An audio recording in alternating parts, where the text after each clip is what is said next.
Hello everyone, in this video I will be showing you how to change country or region on a Microsoft account. It's a very easy tutorial. All you have to do is to log into your Microsoft account. If you have an existing account, you just have to sign in here. If you don't have, you need to register. But for me, I have an existing account, so I have to tap this sign in, and it will take you directly to your Microsoft account.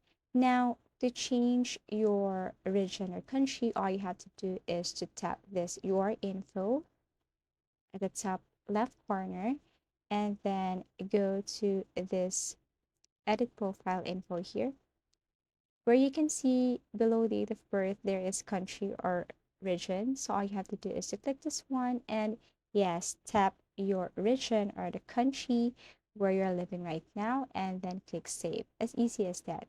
Don't worry, you can change it time to time.